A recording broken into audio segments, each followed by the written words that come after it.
제주 빌라델비아 교회입니다. 마태복음 강의 185번째 시간입니다. 이번 시간에는 마태복음 19장 13절부터 15절까지 어린아이, 곧 하나님 나라 상태 천국의 모형이라고 하는 제목으로 짧게 나눠보도록 하겠습니다. 그 앞전까지, 그러니까 19장 1절부터 10, 몇 절입니까? 2절까지요. 그죠? 12절까지 예수께서 창세기 1장 1절을 남녀의 결혼, 그리고 간음, 행음, 이혼을 비유로 해가지고 쭉 복음을 창세기 1장 1절을 가지고 설명을 하셨습니다. 왜냐하면 결국은 창세기 1장 1절이 성경 전체의 복음이고 그것이 진리이기 때문에, 그렇죠. 그게 한마디로 천국 복음이고 깨달은 다섯 마디라고 했습니다. 그죠? 그런 다음에 그 얘기를 마치시고 나서 갑자기 생뚱맞게 어린아이들을 축복을 하십니다. 기도를 어린아이들한테 해주면서, 소위 말하는 이제 안수 기도를 어린아이들한테 하시고 축복을 해주세요. 그럼 이게 무엇을 의미하는 거냐? 창세기 1장 1절을 쭉 남녀 관계를 비유로 결혼생활, 바람 피는 거, 그 다음에 이혼을 빗대서 설명을 하신 다음에, 그리고 나서 어린아이를 축복하셨다고 하는 것의 의미가 뭘까요? 이 에피소드가 둘이 붙어 있는 것의 의미가 뭘까요? 바로 그 창세기 1장 1절의 그 상태가 마치 어린아이와 같은 상태라는 얘기죠. 그러니까 어린아이들은 보면 어른들이 하는 대로 보고 따라가잖아요. 그죠? 선악이라고 하는 것을 규정하거나 정의하거나 나누지 못하고 선악을 판단하지 못하잖아요. 판단하지 않잖아요, 어린아이들은. 그죠? 그러니까 이게 어린아이들의 모습이 비유적으로 천국의 상태를 보여주는 거고, 그게 바로 전능자 하나님 아버지를 드러내고 나타내고 설명하고 전하고 가르치고 나누고 설교하기 위한 그 말씀의 내용물을 담고 있는 말씀의 집, 곧 성전으로서의 우리 각 사람의 모습이다.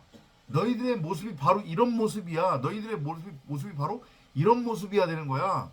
너희는 너희들이 아무리 우긴들 너희들 스스로 무엇이 선이고 무엇이 악인지 그 차이를 분별할 수 없고, 너희들 멋대로 규정하고 정의해서 분별하는 그 선악이라고 하는 것은 나로부터 오는 것이 아니라 너희들의 그 육신의 생각, 육체의 욕망, 이기적 욕망, 그 욕심으로부터 기인하는 거야.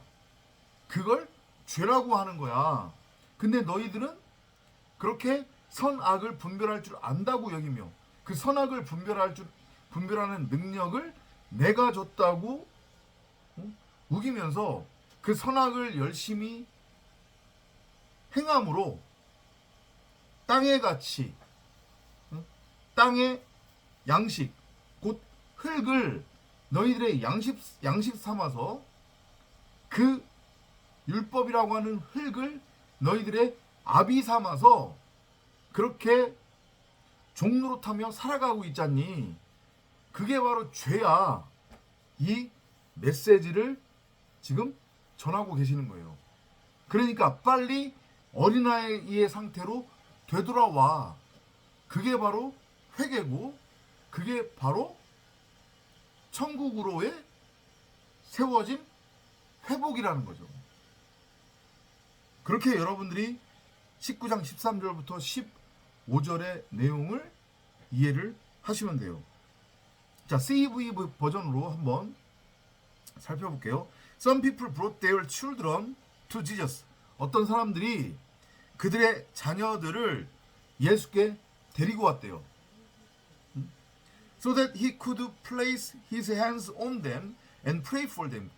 그랬더니 예수가 그들에게 손을 얹어 그들을 위해 기도했다는 거예요. 그럼 이것이 의미하는 게 뭐겠어요?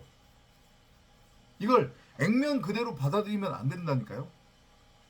어린아이들은 천국의 모형이라고 했습니다. 말씀의 집으로서의 성전의 모형인 거예요. 그 자체가 말씀 그리스도 말씀 육신이라는 얘기잖아요. 그죠? 근데 예수는 말씀 그 자체로서의 하나님 전능자의 또 모형이라고 했잖아요. 그러면 그 말씀 그 자체로서의 하나님 전능자의 모형으로 그려지고 있는 예수가 말씀 그리스도 우리 각 사람의 모형으로 그려지고 있는 어린 아이들한테 손을 얹어 기도를 했다고 하는 것의 의미가 뭐예요? 바로 말씀 그 자체이신 하나님 아버지 전능자의 원함을 넘겨줬다는 얘기잖아요. 곧 복음 말씀을 넘겨줬다는 얘기잖아요. 이해되죠? 마치 육신의 예수가 십자가에 못 박혀서 최종적으로 혼이 떠나갈 때에 그의 고개를 땅을 향해서 떨구었잖아요. 그것의 의미가 뭐라고 했습니까? 땅으로서의 땅적인 존재로서의 쓴물 마리아인 우리 각 사람에게 말씀이라고 하는 그 그리스도의 머리를 넘겨주어 우리를 그 산자의 어미 자칼가 우네케바 남자인 여자로서의 그 말씀 하나님의 형상 그 자체로 재창조를 하고 아울러서 우리를 그 육신의 예수의 생물학적 엄마로 그려지고 있는 쓴물 마리아 옆에 있었던 요한 사도 사랑의 사도. 근데 예수가 영원히 떠나가기 전에 자신의 그 육체의 엄마를 향해서 뭐라고 얘기를 하냐면 어머님 당신의 아들이님이다 그렇게 말하잖아요. 그죠? 그러니까 곧 우리를 그렇게 남자인 여자로서의 말씀 그 자체인 하나님의 형상으로 말씀 그리스도로 우리를 재창조하고 아울러서 그 씨가진 여자 산자의 어미로서의 우리를 통해 우리 안에서 우리 각자를 그 말씀의 첫 열매 아들 그리스도 독생자로 재창조하겠다고 하는 그 진짜 심오한 창세기 1장 1절에 창세기 1장 27절에 그 메시지가 지금 13절부터 15절에 담겨 있는 거란 말이에요. 그래서 앞서서도 설명드렸지만 창세기 1장 1절을 비교적 길게 19장 1절부터 12절까지 남녀 간의 관계 이혼을 통해서 설명을 하고 그 뒤에 지금 이 에피소드가 붙은 거란 말이에요. 아시죠? 그렇게 여러분들이 이해를 하시면 돼요. His disciple 그랬더니 그의 제자들이 told the people 사람들에게 to stop bothering him 예수께 다가오는 것을 막았대요. 이게 뭐예요? 결국은 이게 사탄 마귀 짓이잖아요. 이게 말씀이 전해지는 거예요. 참복음 참진리가 전해지는 거예요. 그런데 지금 여전히 제자들의 상태는 뭐의 상태예요? 선악의 율법, 선악나무의 상태인 거잖아요. 그죠? 그러니까 육신의 생각의 상태인 거란 말이에요. 그 육신의 생각으로 참복음 참진리를 바라보면 이게 납득이 안 되고 이해가 안 되는 거예요. 이해가 안 가는 거예요. 그러니까 그걸 막아버리고 거부한단 말이죠. 아셨죠? 이거 정말로 심오한 메시지입니다. 여기 지금. 그랬더니 but Jesus said 예수께서 이르시되 Let the children come to me. 아이들이 나에게 오는 것을 막지 말라. And don't try to stop them. 그들을 가로막지 말라는 거예요. 어린 아이들이 나에게 오는 것을. 이게 복음의 메시지라고 했습니다. 그 어린 아이는 말씀 그리스도의 모형인 거예요. 그죠? 하나님의 원함을 아는 자들, 심령이 가난한 자들, 자기에게 있어야 할 것이 무엇인지를 아는 그 심령이 가난한 자, 푸토코스의 상태에 있는 자들, 그들이 마치 어린아이와 같아서 목자의 음성을 알아듣고 목자에게 온다는 얘기예요. 아셨죠? 그죠? 그런 메시지로 이해하시면 됩니다. People who are like these children.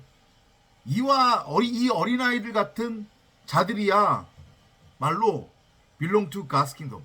하나님 나라에 속하느니라.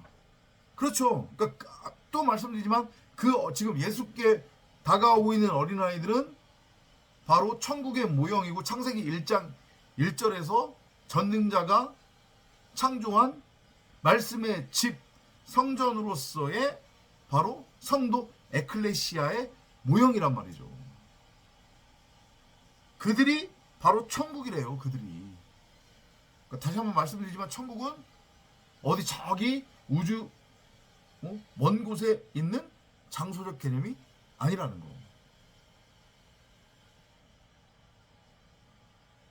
여러분들이 이렇게 어린아이와 같은 천국의 상태로 회복이 되셔야 한다는 거. 말로만 하나님의 이름을 부르고 말로만 진리가 뭔지 알고 복음이 뭔지 안다고 그렇게 떠들어대서는 안 된다는 거예요. 그렇게 추상적인 게 아니라는 거죠. 믿음과 신앙이라고 하는 것은. After Jesus had placed his hands on the children, he left. 예수께서 그의 손을 아이들한테 그러니까 얹은 후에 그러니까 곧 예수가 자신의 손으로 아이들을 만졌다는 얘기죠. 그 손은 뭐를 의미하는 거냐면 이게 말씀을 의미하는 거란 말이에요. 복음이 말씀이 전해진 거예요. 참복음 참 진리가. 머리가 말씀이라고 하는 그리스도로서의 머리가 넘겨진 거란 말이에요. 그랬더니 그 아이들이 그를 떠나더라는 거예요. 그럼 이건 또 마찬가지로 어떤 그림으로 반복되는 거예요? 남자가 부모를 떠나, 그죠?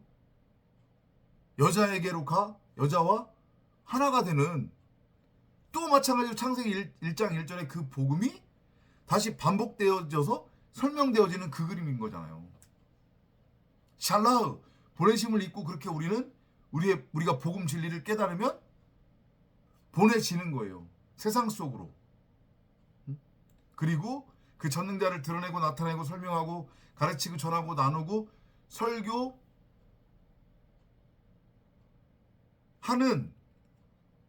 하도록 지어진 말씀의 집 성전으로서의 우리 각자가 그 우리 안에 품고 있는 그 말씀의 내용물을 수많은 다른 땅들에게 넘겨주는 거죠. 씨앗을 뿌리는 거예요. 아셨죠? 그 복음의 메시지로 19장 13절부터 15절을 이해하시면 되겠습니다. 다음 시간에 또 찾아뵙도록 하겠습니다. 안녕히 계십시오.